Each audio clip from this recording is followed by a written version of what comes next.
Nos últimos dias, uma série de denúncias levou a Polícia Federal a dar início ao inquérito para apuração de irregularidades e fraudes em licitações com o poder público, procedendo à oitiva de pelo menos 17 representantes de empresas.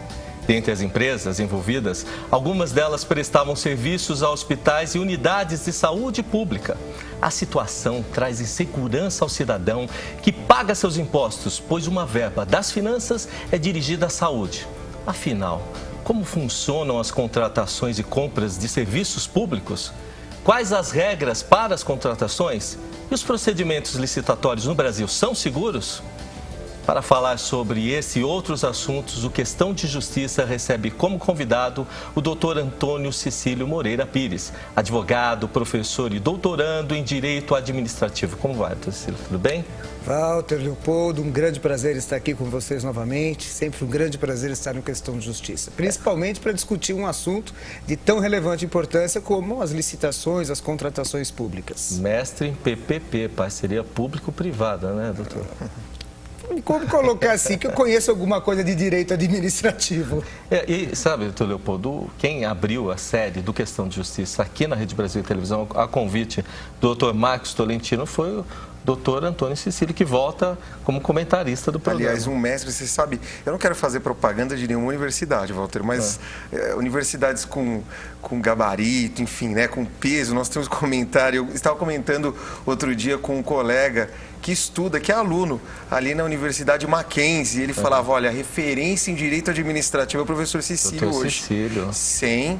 É claro que nós temos inúmeros professores, grandes professores naquela universidade, mas o professor Cecílio hoje é uma referência em administrativo. O Cecílio, vou colocar assim, que a gente já teve até trabalhando junto, né, com curso jurídico. Cecílio é tanto referência que ele esteve dos dois lados. Né? E essa questão da parceria público-privada é uma coisa que ele tem discutido bastante para a melhoria dos sistemas do Estado, para a qualificação de pessoal, né? E um caminho, né, Ciro, para a administração pública poder desenvolver, né? Na realidade, eu queria fazer algumas observações, né? Os alunos do Mackenzie, eles são muito, como é que se diz? Eles são muito carinhosos comigo, então precisamos receber aí com reservas tudo que os meus alunos falaram, porque realmente eles são muito carinhosos comigo. Agora, com relação aí às contratações públicas, com relação aos PPPs, enfim, com relação à lei de licitações de maneira geral, a gente precisa realmente ter alguns cuidados, né? Alguns cuidados sob pena de nós vermos as contratações públicas serem fraudadas e, portanto, fadadas aí ao insucesso. Cecílio, falando em fraudar, não passou há muito, e foi agora no final de semana, a questão do Fantástico, sim, onde é uma constante agora o sujeito ser denunciado. Você vê essa questão da questão médica. Aliás, bela denúncia, né? Eu acho que isso sempre existiu no Brasil, né, doutor Leopoldo? Só que assim, agora com esse advento de tanta tecnologia, essa coisa fica mais clara. Na realidade, eu acho que essa questão de corrupção e licitação, ela não é de hoje, né? Infelizmente, é uma coisa aí que já existe no nosso país há vários anos. Creio eu que agora ela vem à tona com maior facilidade, como você mesmo disse, em razão de tecnologia, em razão da liberdade de imprensa, em razão da imprensa ficar mais em cima e a própria população, né? O controle social hoje, ainda que não seja o melhor possível, ele já existe, né? Então tudo isso propicia que uma série de coisas venham à tona.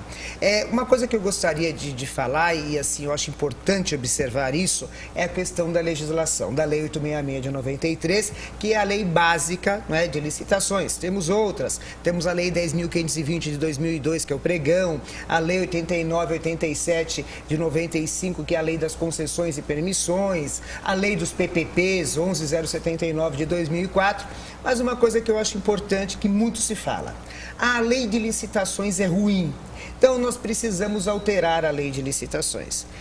Veja só, na minha visão, não acho que a lei de licitações seja perfeita, né? Até porque nenhum sistema é perfeito, mas não acho que a lei é de todo ruim. Não é?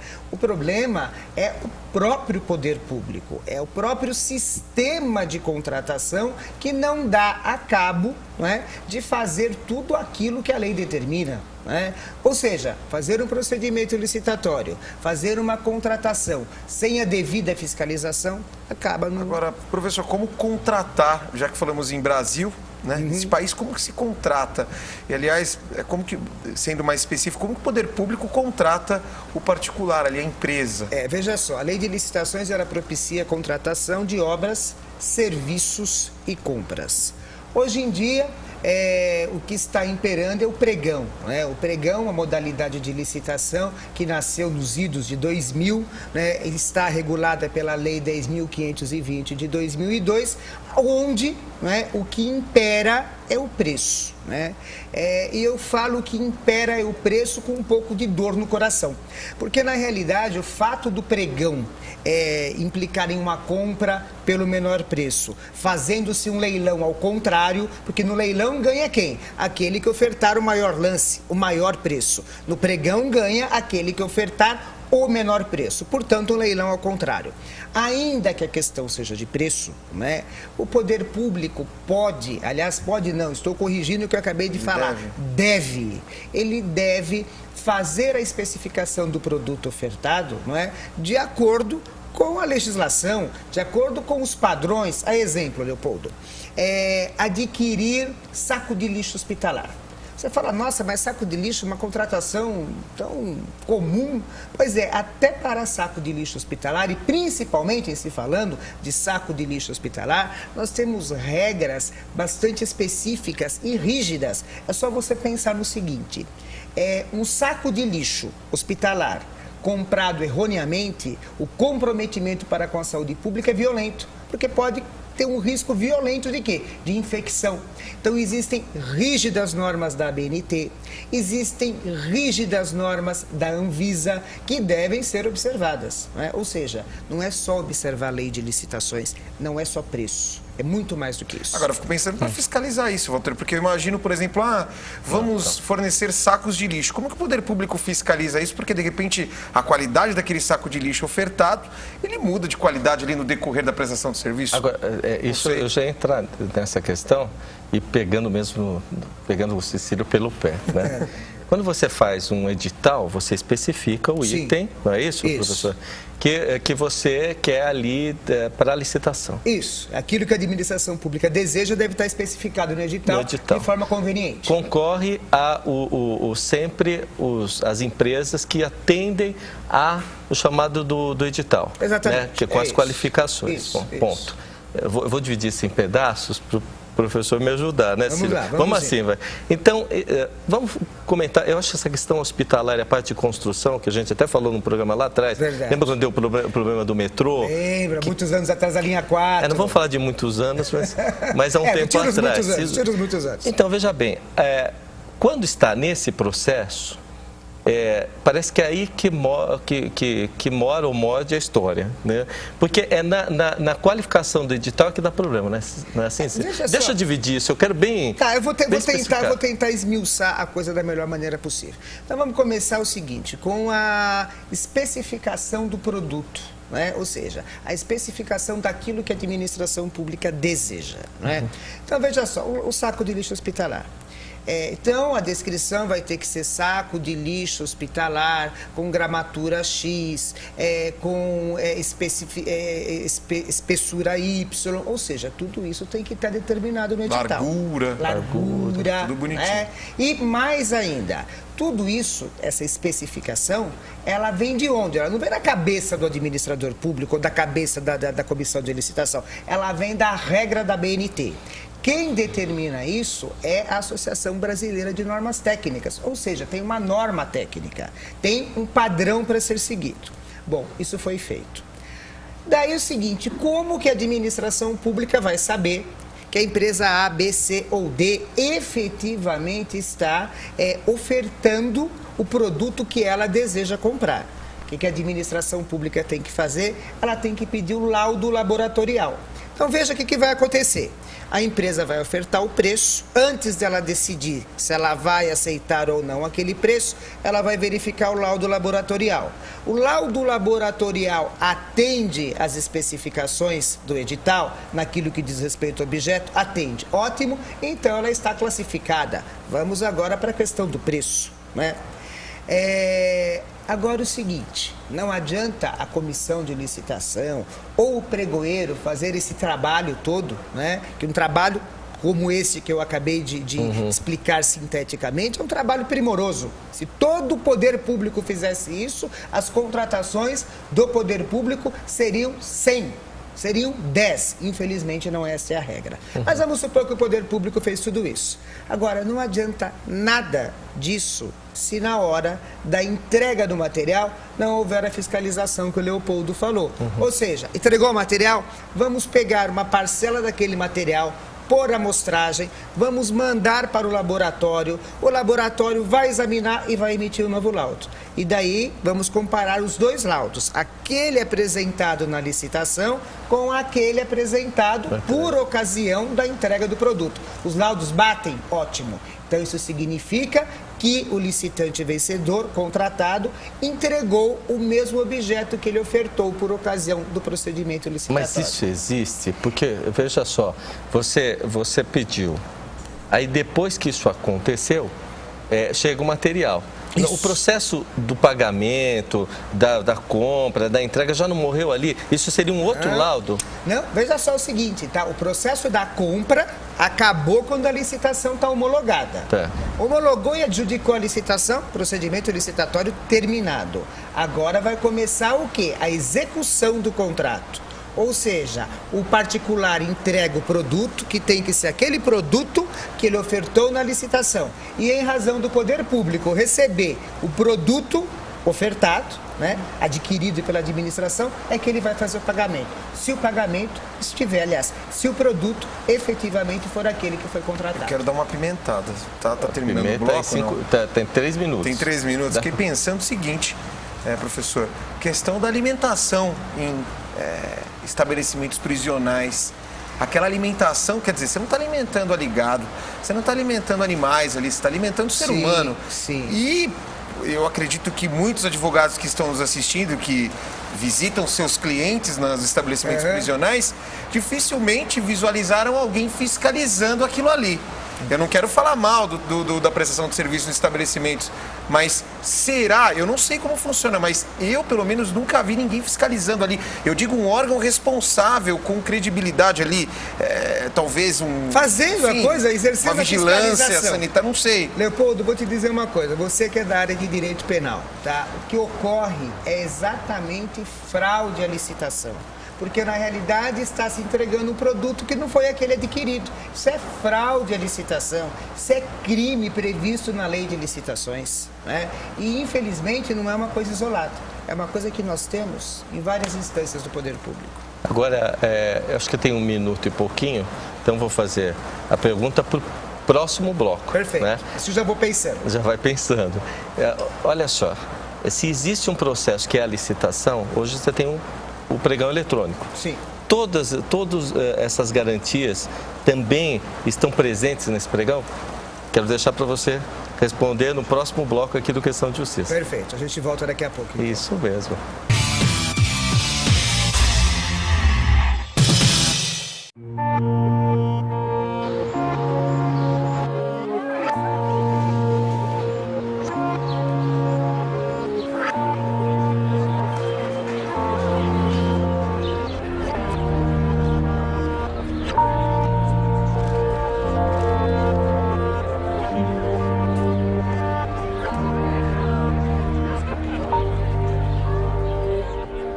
Se você quiser se informar, se você quiser estar antenado, participando dos grandes debates que dizem respeito a você, a sociedade, a cidadania, não perca o programa Questão de Justiça.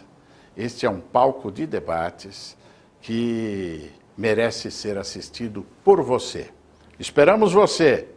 O Cilione comanda o programa de forma competente, trazendo o que você espera para conhecer melhor e poder decidir o seu futuro e o futuro do Brasil. Questão de justiça. Até lá. Todo mundo já convidou alguém para alguma coisa. Pode ser uma coisa simples, do tipo... Vamos no banheiro comigo? Ou um convite para a vida toda. Quer casar comigo? Tem convite cara de pau. E aí, quer entrar? Tem convite tímido. Quer sair? Tem convite emocionante. Quer ser madrinha? Agora queremos convidar você a entrar para a corrente sanguínea. É assim, você doa sangue e convida mais alguém a fazer o mesmo. Salve vidas. Ajudar tá no sangue.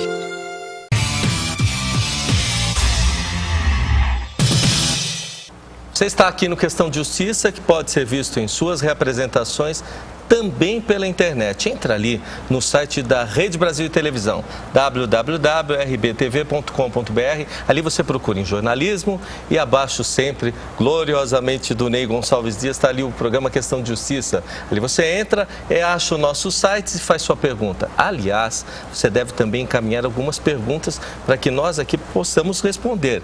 Questão de justiça@rbtv.com.br. Tem muita gente, viu, professores, que está ligando à noite para perguntar do programa. É mais fácil mandar via e-mail, a gente entende com mais facilidade, né? Se é uma dúvida de um caso concreto, a gente dá uma ideia, encaminha certamente, né, os órgãos competentes, porque que a gente não pode... Aliás, né, aquela rede social, o Facebook do apresentador... Vamos falar de rede social, que é importante. Se você tem rede social...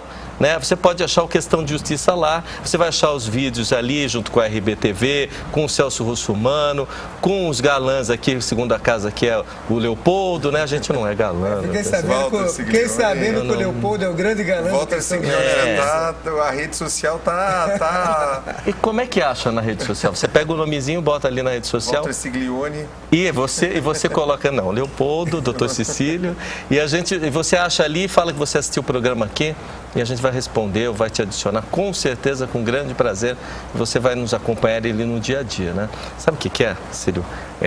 Desde aquele começo, lá do caso do metrô, lembra que teve um pedaço da Marginal Pinheiros? Lembro, né? Aquele famoso buraco do metrô. E exatamente o que... Aliás, a gente também não teve resposta nenhuma, porque aquilo caiu numa seara privada e a gente não teve uma questão jurídica resolvida ainda naquele caso. Realmente eu acompanhei, na época, até determinado ponto e depois... a coisa acabou se perdendo, não sei como a coisa aconteceu.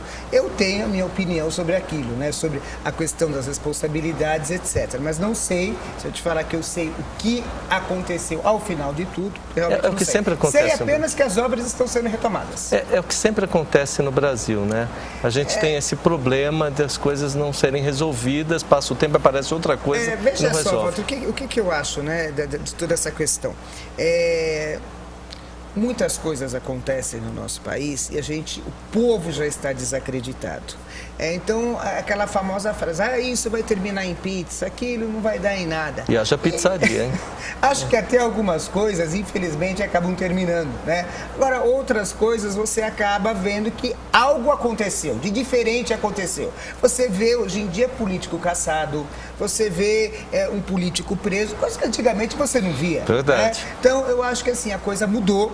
Está mudando e vai mudar mais. Eu sou sempre um otimista, eu sou um eterno otimista. Quero crer que daqui a 50 anos a coisa vai estar muito diferente do que aquilo que nós estamos acostumados e estávamos acostumados no passado. Evolução houve, mas precisamos evoluir mais. Agora, Walter... Respondendo aquela perguntinha sobre aquela questão do pregão eletrônico. Né?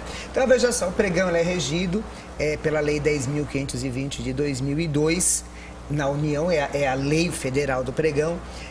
Temos o decreto regulamentador do pregão na União Federal e estados e municípios, para se utilizarem do pregão, deverão regulamentar o pregão no seu âmbito de competência. Mas, de qualquer maneira, como é que funciona o pregão? Nós temos o pregão presencial e nós temos o pregão eletrônico. O fato de ser pregão presencial ou o fato de ser pregão eletrônico não afasta, sob hipótese alguma, as exigências da lei de licitações, bem como também não afasta a exigência de outras legislações. Não é? Portanto, a questão de especificação do produto atender às normas da ABNT, até porque ainda que a ABNT seja a Associação Brasileira de Normas Técnicas, que muitos falam, ela não é obrigatório.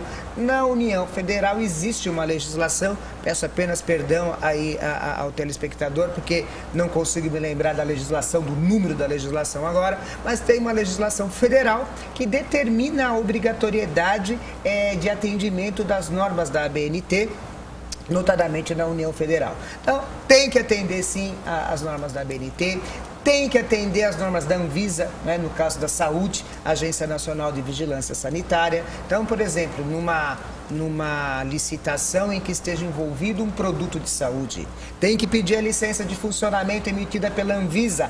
Mas esse documento não está previsto na lei de licitações. Ele não está previsto na lei de licitações, mas a própria lei de licitações dá o respaldo para exigir isso em edital. Artigo 30, inciso 4º da lei de licitações.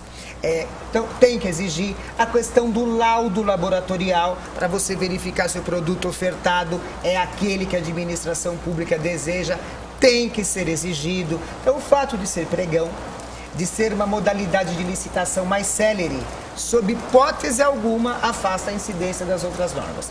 Muito pelo contrário. Agora, professor, tem que cumprir? Tem. Quer dizer, quer contratar? Tem que licitar. Agora, pensando nos especialistas, o que esses especialistas dizem com relação à licitação? Ou seja, ela é suficiente no país? Veja só, eu acho o seguinte, toda legislação, por melhor que seja, se o aplicador, de uma maneira ou de outra, quiser fraudá-la, vai existir a possibilidade da fraude. Então, a possibilidade da fraude sempre vai existir. Por isso que quando eu ouço falar, a lei de licitações é ruim, ela não é perfeita, mas eu não acho uma legislação... Exatamente, eu não acho uma legislação de todo ruim. O problema é fiscalização. É a fiscalização do licitante que está ali ao lado, né?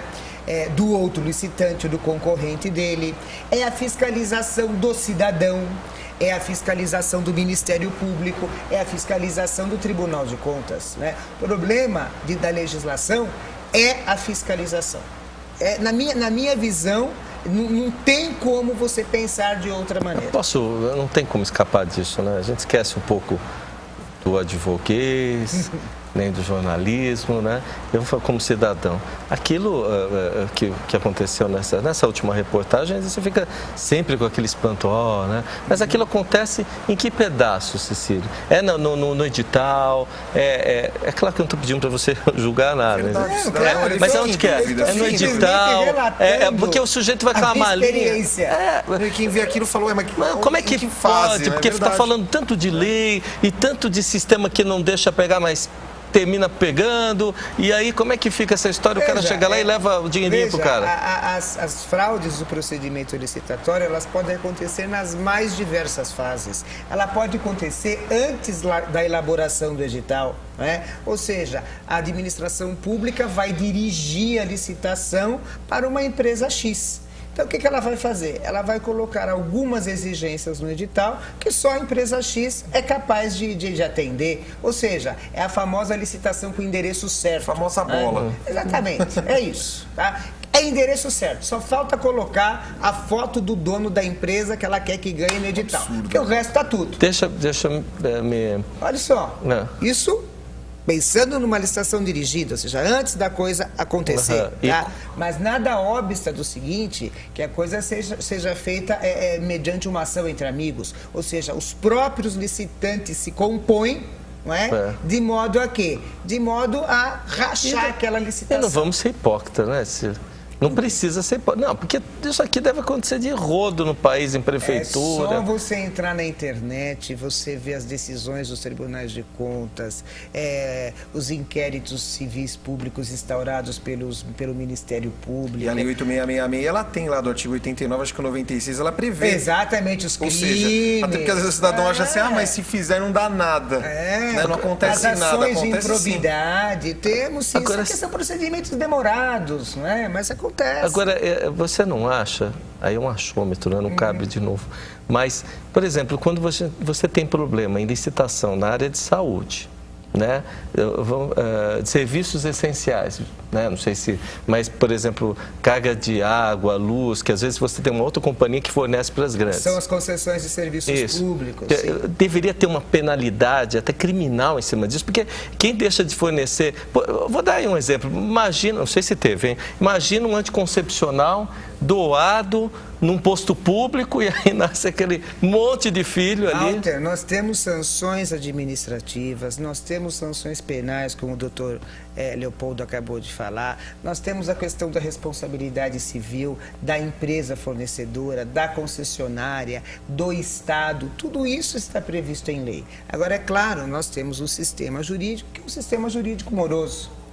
Uma ação de improbidade é uma ação demorada, não é uma ação que você resolve em 1, 2 anos.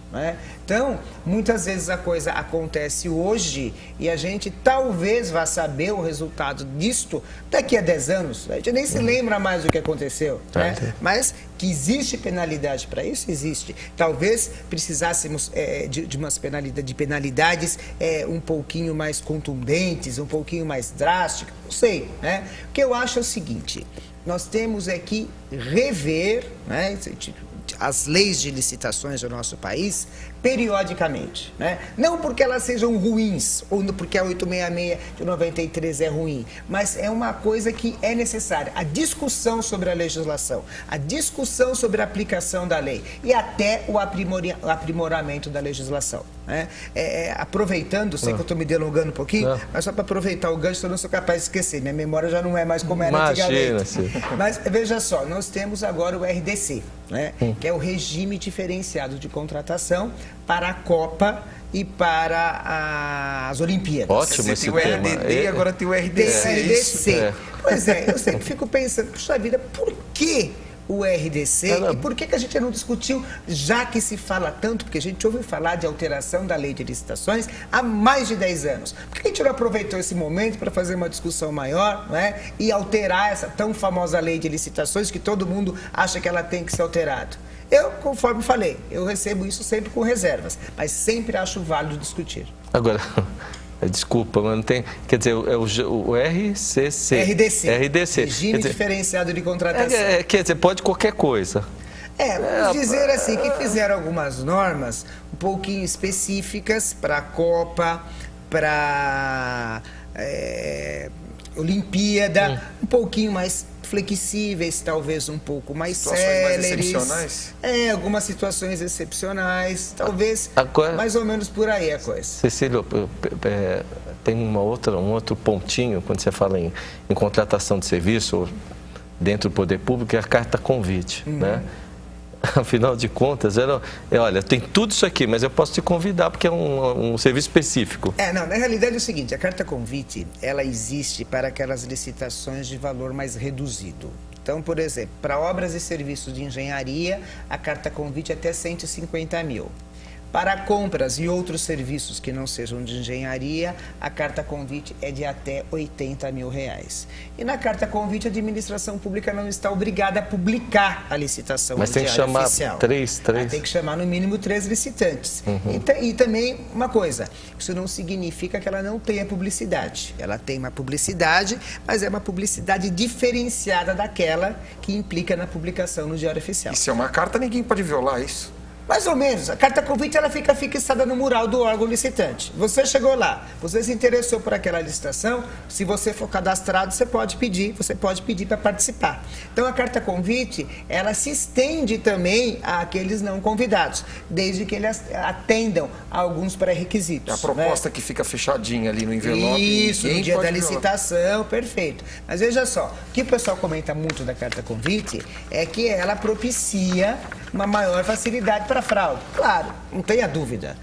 Uma coisa que não é publicada no Diário Oficial, ainda que fique lá à disposição de todos no mural do órgão licitante, não tem o mesmo apelo público que as demais modalidades. É mais fácil da administração, se ela for agir de má fé, é mais fácil ela manobrar? Com certeza é mais fácil de manobrar. Agora, quantas dessas pode ter dentro?